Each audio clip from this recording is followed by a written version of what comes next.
В рамках 30-летия Конституции Республики Казахстан в здании Дома дружбы прошел круглый стол на тему Айбары Мыкты Ата Заң, организованный Ассамблеей народа Казахстана города Шымкент и Советом Аксакалов.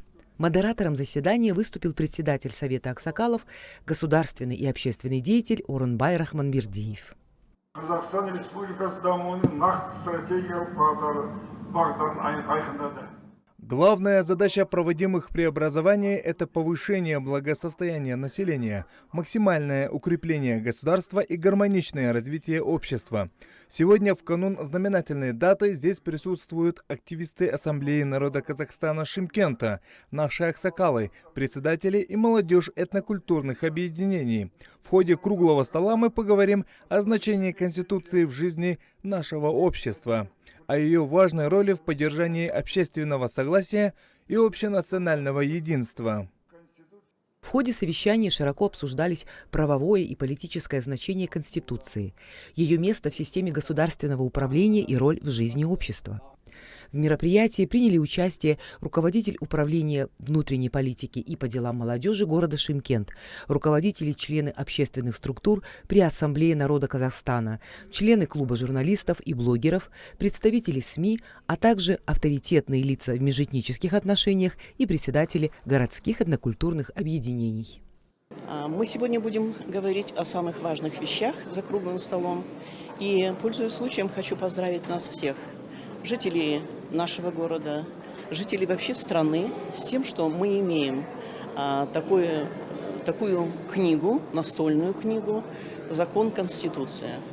В 2022 году мы все очень помним, сколько много было внесено новшеств и поправок в наш закон, в нашу Конституцию.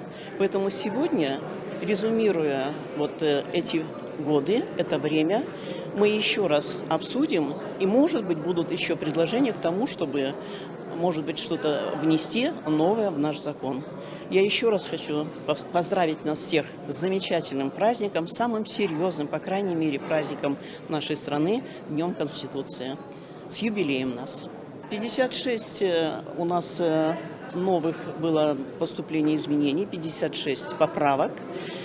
Но самые важные, наверное, изменения – это что касаемо социальные вопросы и, конечно, юридического направления вопросы. Мы помним о том, что единственная наша, наверное, страна, которая не голосует и не ратует за казнь. Самая, наверное, главная строка была в поправке, что касаемо судейских вопросов. Что касаемо детей, ювенальные законы вышли. Очень много сейчас организаций, которые в защиту наших детей и в защиту прав наших матерей. Сегодня семья – это одна самая составляющая наша, будем говорить, строка, с тем, чтобы семья была полной, грамотной, успешной, достаточной. Поэтому, чтобы был достаток, конечно, социальные вопросы, были изменения по социальным вопросам. Ну и самое главное, земля и все, что принадлежит нашей стране, это народу.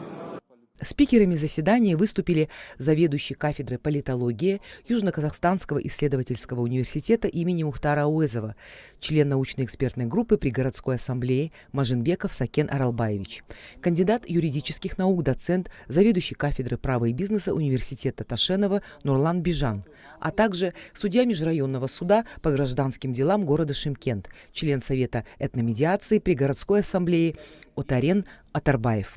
Каждый из выступающих отметил важность Конституции для развития государства, подчеркнув важность свобод, прав человека, прописанных в главном законе страны. В ходе заседания участники особо отметили роль Ассамблеи народа Казахстана в укреплении единства страны. Сегодня Ассамблея не только формирует казахстанскую модель межэтнического согласия, но и принимает активное участие в законотворческом процессе.